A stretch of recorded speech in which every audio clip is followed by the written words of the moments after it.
Tom Aspinall, and much of the MMA community, are voicing their frustration with the state of the UFC heavyweight division, labeling it one of the dullest eras the weight class has ever seen.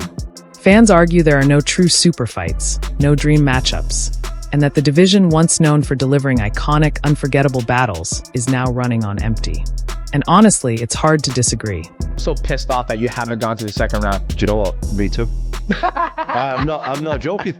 That's always a backlash I get. Yeah, the biggest disadvantage that Tom's got is he's not had the rounds. Look, I completely agree. But that isn't my fault. That's the fault of my opponents. I'm hitting people and they're going over. Yeah, exactly. You might go your whole entire career and never seen a second round. If it was so easy, why isn't everybody else doing it? Yep. It ain't fucking easy. Yeah, I don't take it personal, because if everyone could get a 2-minute knockout, they would. Yeah. And I'm actually never going in there and being like, I'm going to knock this guy out quick. Every opponent that's said to me, I'm going to drag him into deep water, I've knocked him out in the first minute. You're like, okay, perfect. Drag me in deep waters. Like, you still got to drag the body out into deep waters. And if you drown on the way out there, that's your fucking bad. This is the worst UFC heavyweight division since the Stone Age. There is no secret that the UFC heavyweight division at the moment is ass-tastic, which is a shame because we have one of the most exciting heavyweight champions in Tom Aspinall at the top, but it just feels like he doesn't really have any serious challengers ahead of him. I mean, Taito Iwasa is still ranked at number 10 despite being on a 5-fight losing streak. That goes to show you that the heavyweight division is down bad, and I think it's probably the worst it has been since the UFC heavyweight Stone Age era, which went down between 2005 and 2006, because after the young and exciting heavyweight Frank Mir was stripped of his title due to a motorcycle accident, the heavyweight title bounced back and forth between Tim Sylvia and Andrei Arlovsky for a couple of years, and many regard this period in the heavyweight division as the worst in UFC history. And now I feel like the current heavyweight division is pretty close to that era, but what makes it slightly better is having a champion like Tom Aspinall on top. But what do you think?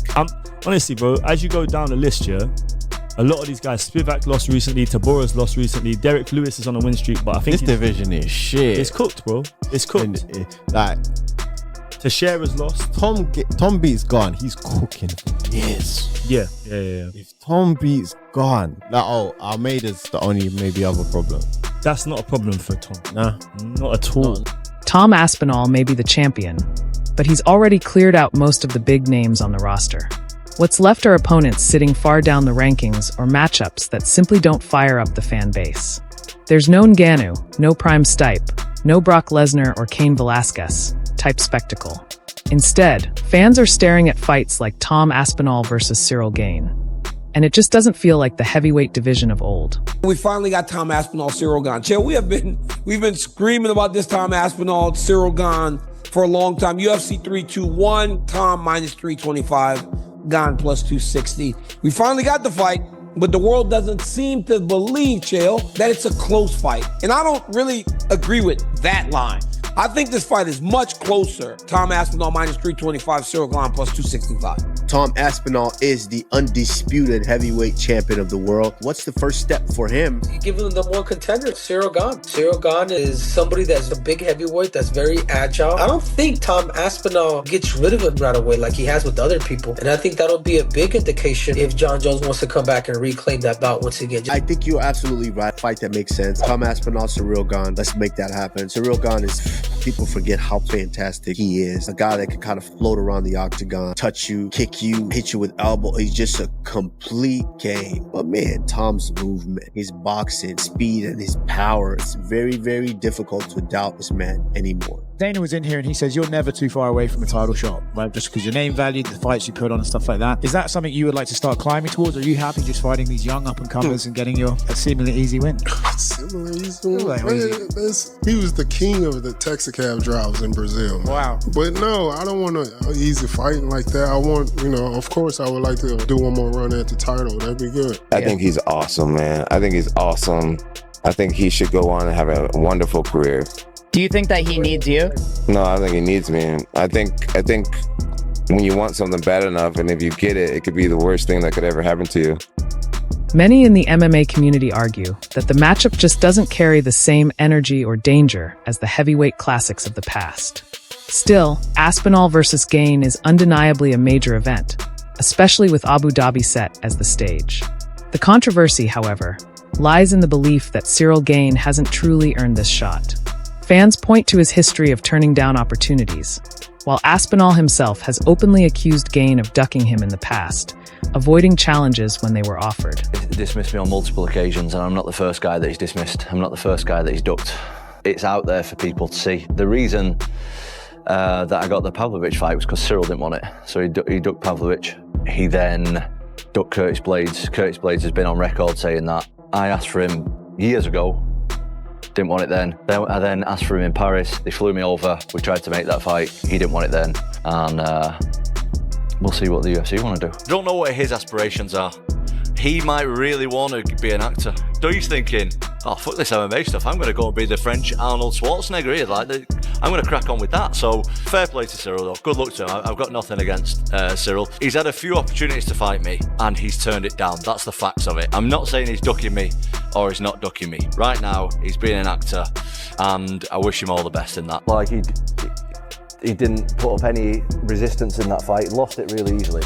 You can't then come back and beat the number 8 or 9 guy and then go straight back to fight John Jones. That's just not how it works, man. You can't be like, oh yeah, I deserve a title shot now. No, you don't. You've had 2 goals. You lost them both. Well, I am the best heavyweight in the world, but I want to show everyone that I'm the best heavyweight in the world. Cyril Gane's lost 2 title shots, and I want to give him his 3rd and get him out of there. That's already a sick fight card. Obviously, with Tom Aspinall and Cyril Gane, Jailton Almeida and Volkov being the co-main event, if they are, just being on the fight card, they're going to be a backup fighter if anything happens to the main event. What's your thoughts on Volkov versus Gane? Sorry, Aspinall versus Gane. I mean, I think it's the next best thing that we could get right now with John Jones not being able to do it and stepping away.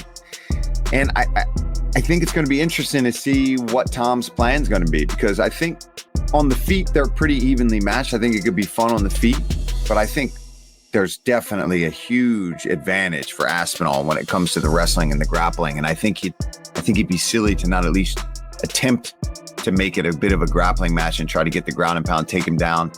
And we'll see. If he can defend takedowns, it could be a lot of fun. But if not, I think Tom can make some quick work. But there's a lot of pressure on Tom, man. We were talking about it on the pre-show this weekend that, you didn't get the Jones fight. You waited all this time, and now you've got to fight somebody else. And it's always tough because you want to win that one to really prove to everybody that, yeah, you are that guy. You are the great. You are the best. You're the reason John didn't want to take this fight, blah, blah, blah. If you go and lose that one, you just... Yeah. Well, we haven't had guests on for a little bit because I've just been all over the place and very, very busy and all the rest of it. So I'll reach out to Tom and see if we can get him on next week, and we'll start getting some guests on again. Tom isn't the type of guy that talks shit. Michael Bisping, before Tom Aspinall fought Sergey Pavlovich, he said he's going to beat John Jones. He moved like Muhammad Ali. I said, Mike, this has to be a gimmick. He goes, Daniel, this fight is going to last 2 minutes between him and Sergey. I said, bro, Sergey's knocked out 8 dudes in a row. Tom goes and knocks him out. Tom leaves to the back. Bisping's with him like he's part of the camp. Gane's coach quickly fired back, flat out calling Tom a liar and dismissing the accusations as mind games. That response only added more fuel to the drama, but for most fans, the damage was already done. The matchup feels more like a filler fight, a stopgap until the UFC can line up something bigger and more meaningful for the heavyweight division. There's the guys who I've trained with from my experience who in the gym are absolute killers, absolute world beaters, and they'll get in a fight and they'll just freeze up and it doesn't work like it does in the gym. They fight way worse. And there's other guys like myself, anytime there's pressure on me, that's when I've done my most devastating performances. Talk's just talk to me, right? It doesn't matter. Like at the end of the day, we're both going to take our shirts off, get a pair of gloves on and go in there and see who wins on October 25th. So it's not really going to change anything, to be honest. And then I had his head coach, Fernand Lopez, on the program. And, it was all going kind of well. And then it started to get a little spicy on his part, where he said that your talk has been annoying, that you've been whining, that it's not true, that you guys weren't in talks to fight, 3-4 times in the past. Did you see any of these comments, and did you have any sort of response to them? Well, somebody told me about them. I didn't see them. I'm trying to. I try and stay off social media when I've got a fight coming up. So yeah. I'm not like reading through all the time. My response to them is, with all due respect, I respect coaches so much, especially really high level coaches. But But with all due respect, like, his opinion is quite irrelevant to the situation. Like, I'm just telling the facts from what I know and my point of view. I'm not trying to get under anyone's skin or anything like that. Like, that's the reality that I lived. But irrelevant to what happened or didn't happen, like, that's in the past, and we're fighting each other now. We're fighting each other in October, so irrelevant to what anybody says, who's annoyed and who isn't annoyed, and whose feelings are hurt and whose feelings aren't hurt. We're going to fight each other and settle it regardless, so it's pretty irrelevant with all due respect. One thing that I thought was really interesting, and I don't know if he was trying to play mind games, but he said there's never been more pressure on anyone than the pressure that will be on you come October 25th because of all the talk over the past year of you being the real champ and John Jones ducking and all that. You have to sort of validate all of this with a dominant win. What do you make of that statement? That's great, because I fight really, really, really well under pressure. There's a couple of types of guys. I've been around martial arts for my whole life, near enough at this point. And, there's the guys who I've trained with, from my experience, who in the gym are absolute killers, absolute world beaters. And they'll get in a fight and they'll just freeze up, and it doesn't work like it does in the gym. They fight way worse. And there's other guys like myself who are not that good in the gym, but get under the lights, get under the pressure with all the chips on the table, and they get in there and do things that they would never be able to do in the gym. And that is exactly what I do, and I feel like that's one of my biggest strengths. So anytime there's pressure on me, that's when I've done my... Either way, the UFC heavyweight division is at a crossroads. If Aspinall wins, he remains a dominant figure, but risks being stuck in a cycle of rematches and uninspired bouts. If Gane pulls off the upset, the belt changes hands, but the criticisms don't go away. Fans still see a division lacking in star power and marquee matchups. Without a return from legends like John Jones or Stipe Miocic, or the rise of a fresh, dangerous contender, the heavyweight crown feels less like a golden ticket and more like a placeholder until something truly seismic shakes the division. Ciryl Gane is a fantastic striker. I mean, he's one of the most beautiful strikers in the heavyweight division. He does wild stuff. You ever see how he throws that front kick from a side stance? And he throws it like a twisting kick. He stands like southpaw, right? And he bobs around like this. And he's totally sideways, and he twists his foot out like a twisting kick. He did a lot of them against Tai Tuivasa. He's so fast, man. He just does this weird thing where he stands sideways, and instead of the front kick going like this, like straight out, the front kick goes like this. So I know. Okay, I see what you're saying. Yeah. So his knee when he lands is almost like sideways. It's just so unusual for a heavyweight, that kind of movement. But he'll show it totally sideways. Just a little trick. Almost like a crescent kick or something like that. Did you see the Derek Lewis-Ciryl Gane fight? Ciryl Gane beat the shit out of him. Ciryl Gane, who's 6'5", 247 pounds, moves like a 170-pounder. He's bouncing like Wonderboy. Completely changed the standard of heavyweight striking. Can Ciryl Gane beat Tom Aspinall? Ciryl Gane has a wrestling problem. Imavov uses a jab to blind Gane's vision, immediately changing levels and shooting a clean double leg, wrapping the knees to take him down. He rides Gane's back, sagging his weight and returning him to the mat every time he tries to stand, as Gane attempts to break the grip by pushing down on the hands and running laterally to create space. Imavov trips out the far leg, regaining dominant top position. When Gane tries to scramble up again, he's caught in a tight guillotine. Can Ciryl Gane beat Tom Aspinall? It's almost an unfair comparison, right? When you talk about pressure versus pressure, everybody's under tremendous pressure. But I guess when you kind of look at it from not just pressure, but potential legacy and career and what's on the line, I think it's hard to not go with Tom Aspinall because the heavyweight division is on the line. If Gane goes in and beats him, no disrespect to Gane, love the guy, the heavyweight division loses a lot of respect. Even if Tom goes out there and it's a close fight, or he gets dropped and then has to come back or something, like, the heavyweight division has so little respect right now, probably deservedly so, I think. With Gane getting his third title shot in a couple years, like, Tom has to show that he is the heavyweight division. He has to prove that to the world. Like, I am, the heavyweight division's not just shit, but like, I'm so good that the heavyweight division is shit, right? This is kind of his thing that he has to go out there and prove to the world. If he goes out there and loses to Gane, the division already is not respected. That brings Tom down significantly, I think, right? And of course, the potential John Jones fight, which is whatever, who knows, right? Like how he beats Gane, assuming he does, may play a factor too. Like if it turns out to be a close fight, again, John's going to be on his phone with Twitter open watching this fight, like just waiting for Tom to fuck up and get dropped, get leg kicked and limping a little bit. Or, you know what I mean? John can't wait for that moment. Ciryl Gane has a wrestling problem. Imavov uses a jab to blind Gane's vision, immediately changing levels and shooting a clean double leg, wrapping the knees to take him down. He rides Gane's back, sagging his weight and returning him to the mat every time he tries to stand. As Gane attempts to break the grip by pushing down on the hands and running laterally to create space, Imavov trips out the far leg, regaining dominant top position. When Gane tries to scramble up again, he's caught in a tight guillotine. Can Ciryl Gane beat? And now the division feels hollow. The belt itself doesn't carry the same weight when the two biggest names of the modern era are gone. Fans remember the days when heavyweight title fights felt like world-shaking events. Now they feel more like placeholders.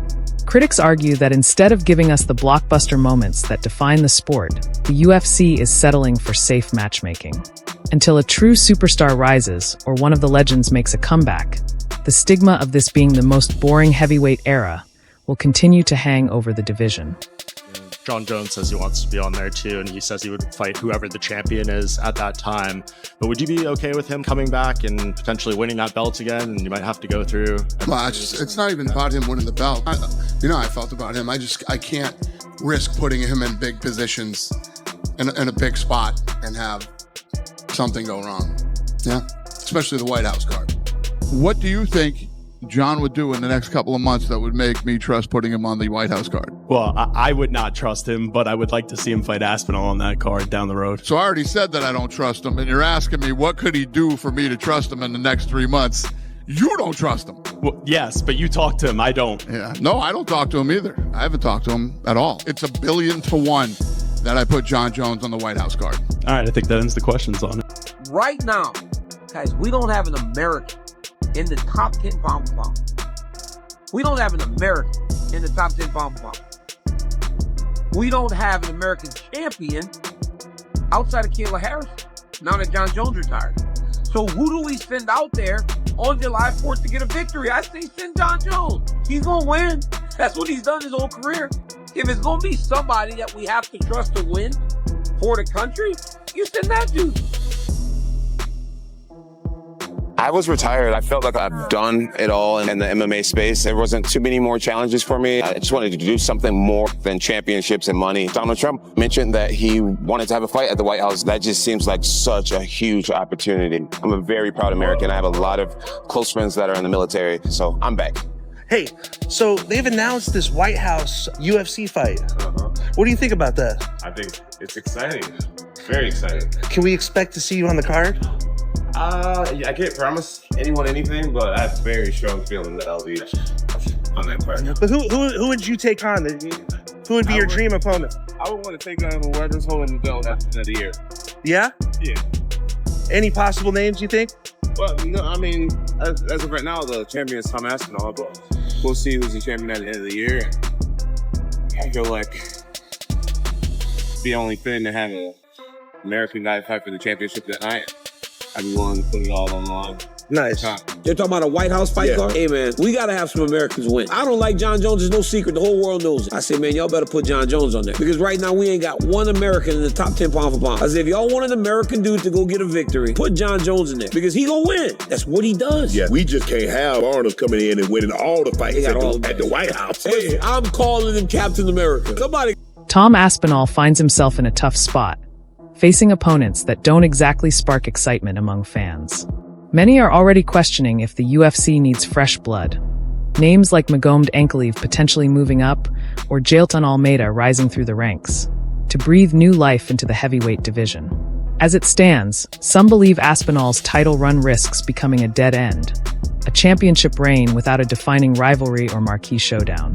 The matchup with Ciryl Gane might provide some answers, but for most, it isn't the blockbuster fight they were hoping for.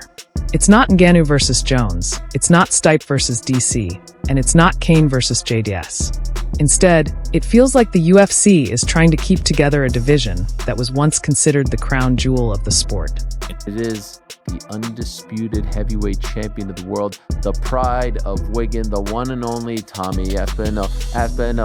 Tommy Aspinall, na. Tommy Aspinall, Tommy, defending his undisputed gold, technically for the very first time against the pride of France, the French prince himself, Bon Gamin himself, the one and only Ciryl Gane. These two have been going back and forth for the better part of 2, maybe 3 years.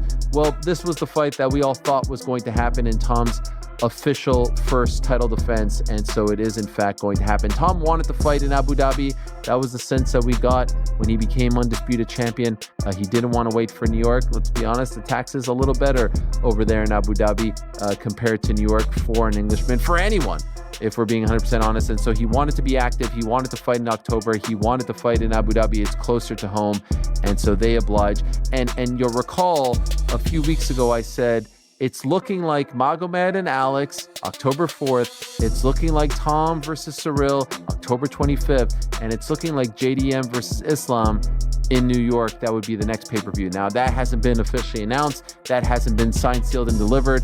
But at this point, I would be surprised, considering how the chips just fell earlier today. I would be surprised if it doesn't play out that way. Do you think they're going to do Gane and Aspinall next? Because that's kind of what I'm thinking. Yeah, I heard they're doing I don't know if I heard this from you or my homie Archie, that they're doing a card in France in August. That is happening. I think the card in but that would be weird if I'm Tom. I'm like, yo, I'm not going to France to defend my belt. But maybe he does, because Tom seems like he just wants to fight. So I get that. Well, it's also shorter for Tom too, right? If he is fighting in Paris, right, as opposed to him fighting in the States. So maybe there's some incentive there. I don't know. I'm not sure, but I agree with you. He should be fighting in the UK. What happened to the good old day when the biggest star in the sport could go out there and underperform a little bit, and the judges would give a screw job to the less popular guy? I could tell you plenty of times throughout history where Alex Pierre would still be wearing that belt, which is to beat the champion. You really got to beat the champion. Screwed the other guy to protect the champion. That's all that's ever meant. I'm not sure that the Alex Pierre that I saw isn't the greatest Alex Pierre I've ever seen. Alex is supposed to be somebody that you can go take down and beat up, particularly if you got a wrestling background, particularly if you got a wrestling background from Dagestan. That's the story. He never went down once. Is Uncle I a man of his word? Does he get credit? Because his words were that I'm going to stand up and I'm going to kickbox with him. I'm going to beat him in the stand-up. That's exactly what he did. I, as a Pierre fan, what I want is Pierre at heavyweight. And if in a month from now we come out with a poster and it's Tom Aspinall versus Alex Pierre, I think you guys are pretty excited. That's my guess. It's not a conversation. Tom should be able to take him down if he chooses to. So if Ciryl Gane isn't training in Dagestan for 2-3 months, years, days, weeks, or Arkansas, brother. Yeah, he's just go down there with Brass. Get up there with Brass.